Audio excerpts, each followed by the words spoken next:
Good morning, everyone. Good morning, sir. Good morning, classmates. So, my topic report is cultures and how it defines moral behavior. So, in this topic, we will know what is culture is, of course. Pwedeng parehas to ng kung ano yung kalaman nyo patungkol sa cultures, but also it can be different for what you know or what is culture is. And also, we will talk about yun nga, moral will define how uh, how a man how culture shapes the moral agent. So ayun po, we will also discuss the human person and culture and some various ways about how culture changes how culture changes because of something, and we will discuss that, okay? And also we'll talk about the cultural relativisms.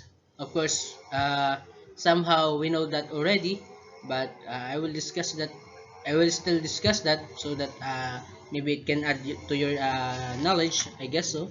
And also we will talk about moral relativism. So ayun, let's start, I guess. Okay?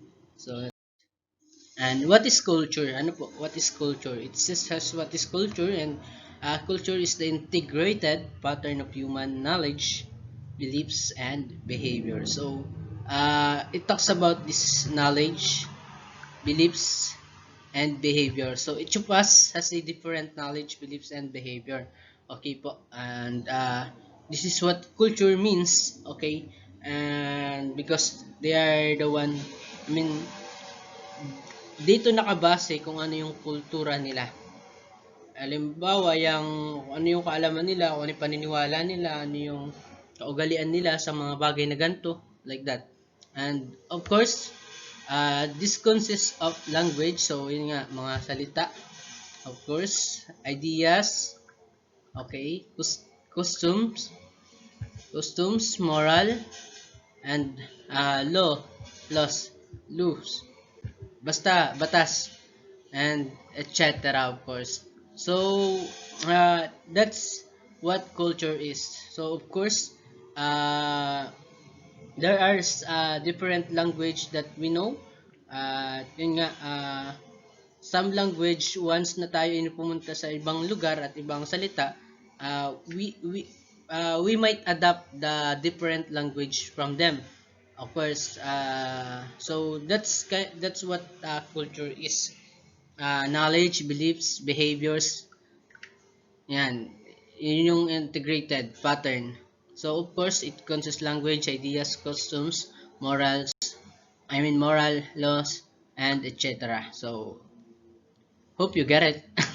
So, next, culture is the set of means used by mankind or become more virtuous and reasonable in order to become fully human. So, of course, we cannot, we don't know, wala namang tao na walang kultura eh. Wala namang tao na hindi naniniwala sa wala. Every one of us has a culture. Each of us has a own belief. Each of us is different. Each of us has a different ideas about something. Each of us has a different behavior. Like that. So it's having this culture or beliefs. It makes us fully human. Okay po. It makes us fully human. So that's why it says here, in order to become fully human. So culture is the set of means used by mankind. Okay po. So that is, and also culture is passed on to the next generation by what? By ano po? Learning. Ano po? So learning not through the genes but or hereditary. So it's not ano po? It's not through this but through learning and by learning, I guess. Sorry.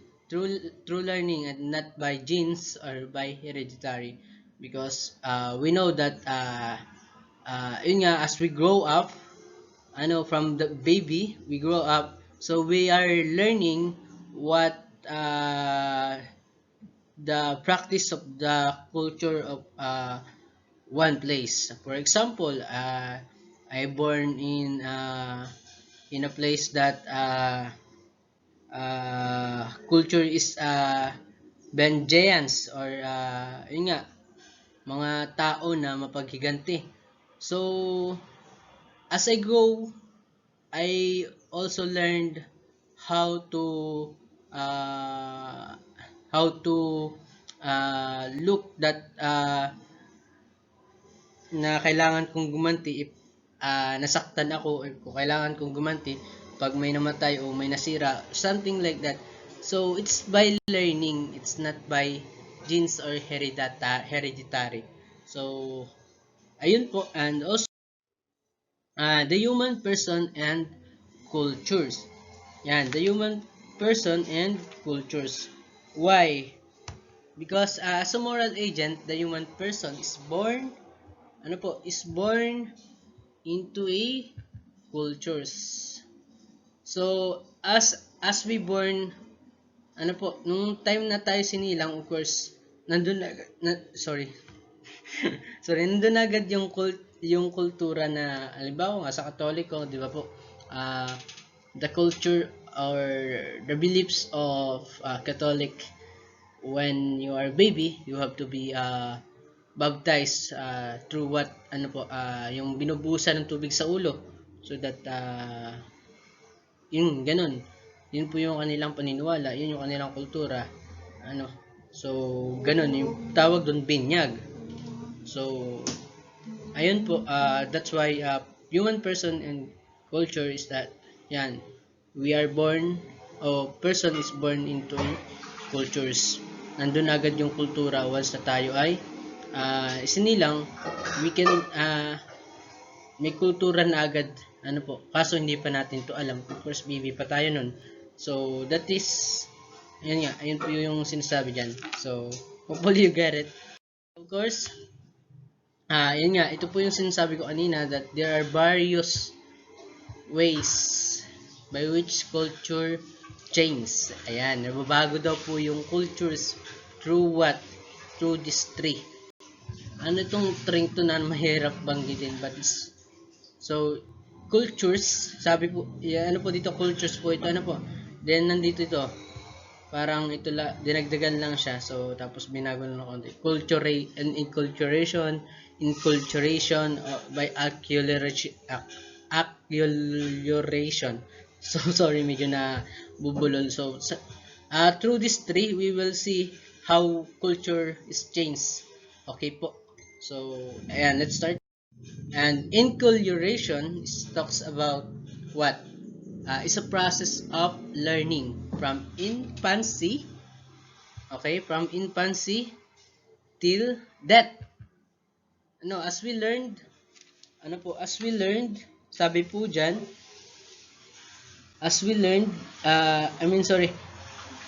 from infancy till death. So, it means that what we have learned, nung baby tayo hanggang sa lumalaki tayo, what we have learned, it becomes our cognitive map. What does it mean? It becomes our reference on how we do things, or how we live in one place. So of course, it also directs our behavior. But somehow, culture, yung kultura po na nakagisna natin, somehow it lead you to a wrong behavior. It lead you to a right behavior. It's depends on what culture is, if it's wrong or right. Of course, we know that there is moral absolute, okay? So, but also we will talk that topic. So dito po ay yung infancy, yung culture. Inculturation talks about the culture that he has learned from infancy till death. So, yun lang po yung pinakang covered nun. So, just take notes of this. So, of course, ayan, inculturation. Kanina po, inculturation. Ngayon, inculturation. So, inculturation is talks about, ay sorry, yung isa po kanina, inculturation, hindi ko na po siya may babalik, baka kasi maulit. So, yung kanina, inculturation is that, uh, ayun, yun yung covered nun, yun nga po, sorry. From infancy to to death. So, this one is inculturation. It talks about, it refers to the missiological process in which the gospel is rooted in a particular culture and the latter is transformed by its introduction to Christianity. So, my example is here that, for example, is, uh, Muslims, So, Muslims, we know what the culture of Muslims and what they believe. They worship God, not God, but Allah. Ayan. There's a lot of religion that worshiping God, but it's not really Jesus Christ, or it's not the God, but it's just God's. And also, yan. So, dito po ay nababago yung cultures. Yung enculturation po ay nababago through what? Through gospel. Kasi rooted yung gospel dun sa tao. Ano po? That's why the culture and the latter is transformed. So, transform, of course, it changed. Sorry, medyo na madumi. So, ayan po, nababago yung dating kultura ng isang tao because the gospel was rooted to that person. So, that's why nag-start ng magkaroon ng Christianity. Okay po? Nagkaroon na ng Christianity. So, nabago na yung kanilang kultura, yung paniniwala, so, nandun na yung paniniwala in the context of Christianity. Okay po. So, that what is inculturation is kung paano siya nabago. So, again, next, acculturation. Sorry. Ayan.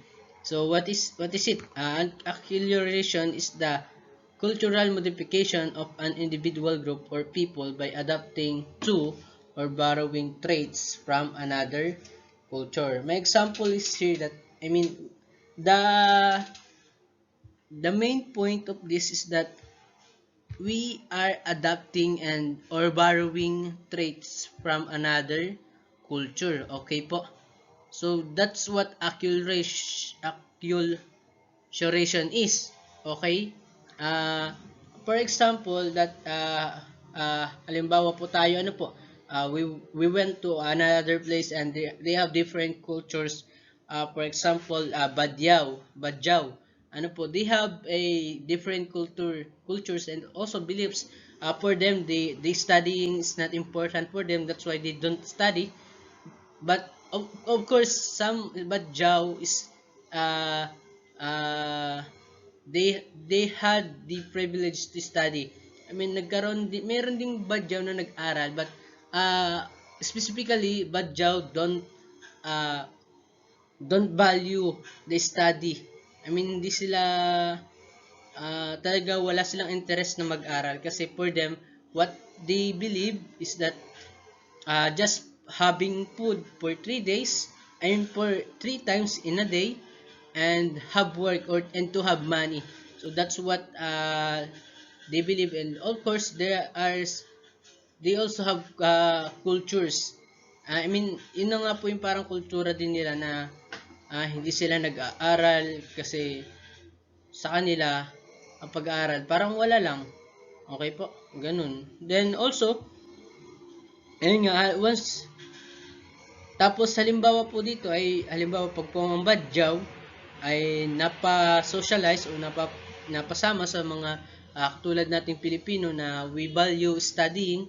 So somehow he can adapt and borrowed our traits, yung kultura natin na now we value studying, and some cultures that we have, he might adapt it, he might borrow it, something like that. And also, of course, we know that Philippines is has a lot of borrowed cultures from Spanish, and we know that. Okay po. So that's what acculturation is.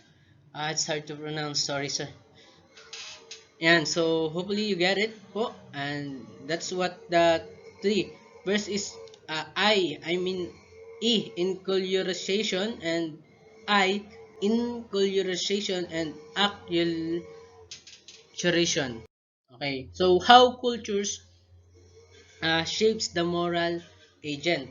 So dito po, culture definitely affects the way we evaluate and judge things. So through cultures that we've known, or through cultures that we have, it makes us I mean the thinking of our mind, or the moral agent, or the set of our mind was affected because of the cultures that we have. Okay, we evaluate things differently. I mean, we evaluate things based on what cultures do we have. Okay po, so ayun. And of course, meron akong example po dito that a man is a what. Here, I have example here. A man that highly educated. So a person may have become highly educated, may have been uh, obtain a doctorate degree, educated with Christian values of forgiveness. Wow, forgiveness. Ano po? Christian values, forgiveness. So let's emphasize this. But if he comes from a society with a culture of vengeance, so ayan, vengeance, yun po yung sinabi ko kanina, which means an eye for an eye, and a tooth for a tooth, having a sense to make an act what? An act of revenge. When case arises where his tribe has been killed by another tribe or harmed by another tribe, he become ultimately what? Ultimately vengeful. Parang nandun na yung kanyang desire to revenge. Gaganti ako, hindi ako papayag na abusuhin lang ako. So, kailangan gumanti. So, he will desires, or he will willingly to joins to his tribe seeking revenge. Okay po. So, that's why. And no amount of education, yung kanyang pinag-aralan about the values o Christian values of forgiveness can prevent, can't, or kasi nga no amount eh.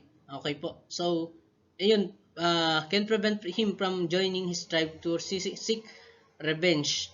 So, ang sabi pa po dito ay, ayan po, he forgets about his doctorate degree in values education. So, what he think is that I need to have revenge. I mean, kailangan kong gumanti.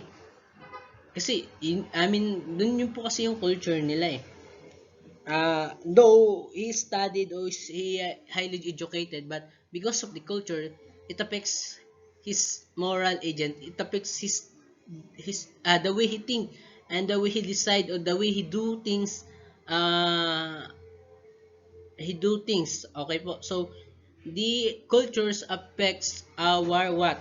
Our moral, or our moral thinking, or our moral agent. So that's why it is. Ito po yung example nun. So ayun. So I hope that you get it. And next, culture relativism. Culture relativism, we know that already. What is it? And maybe it may just add to your knowledge. So cultural relativism is that refers not to judge a culture to our own standards of what is right or wrong, strange or normal. Of course, what we have to do on this is understand rather than to judge against the criteria of another. But of course, we don't believe on this. Okay, because we know that it it is not biblical. Of course, it's against on the Bible. So we don't believe on this. But yun nga, sabi po dito, cultural relativism is that understand rather than to judge against the criteria of another. Meron po akong nabasa na a man that killed a person or a robber. So he killed the robber man, and uh, uh, they went on the Supreme Court, and the man that killed the robber man is not guilty. The decision is not guilty because uh, they said that the man who killed the robber is that they believe on cultural relativism. So for them, the cultural relativism, I mean, for them that uh, the killing of robber or stealer of something is need to be killed. Parang ganun. I mean, ganun. Okay? So, yun po yung sinasabi dito. Ano po? So, next is moral relativism. So, moral relativism is talks about, so, moral, of course. So, what moral is? Moral relativism is the idea that there is no what? Universal or absolute set of what? Of moral principles. It's a version of morality that advocates to each her own, and those who follow it say, who am I? Who am I to judge? Okay po, maybe who are you to judge? Ano po? Because moral relativism is also refers to subjectivism, being selfish. Parang you said that you I mean you can say that no one can tell I mean no one can tell me what is right and what is wrong. If I think that this thing that I'm doing is right, I'm right. It's like that, you know. Moral relativism is like that. And also, yan, who are you to judge? Parang ganun. So, for them that believe on this, they think that there is no universal or absolute of moral principles. That's what they believe. But of course, for us, we know that we don't believe on this. Moral relativism is really against on the Bible, because we know that there is a set of absolute moral principles, and it refers to God. Because we know that moral is from God, or morality is from God. It is God who designed or who made morality to the persons. Okay, and that's why we don't believe on this, because we know that there's absolute set of moral principle, and we know that's yun ay Bible. Ano po? Yung tinutukoy ko po is the Bible, the Word of God. So that's yun po yung pwede nating maging basihan to show if what we are doing is right or wrong. So, but for those person who believe on this moral relativism, they don't believe on the Bible. That's why they said there is no universal, absolute, offset moral principle. But of course, we are as a Christian, we believe that it is God who can say, who can tell that our doing is right and wrong.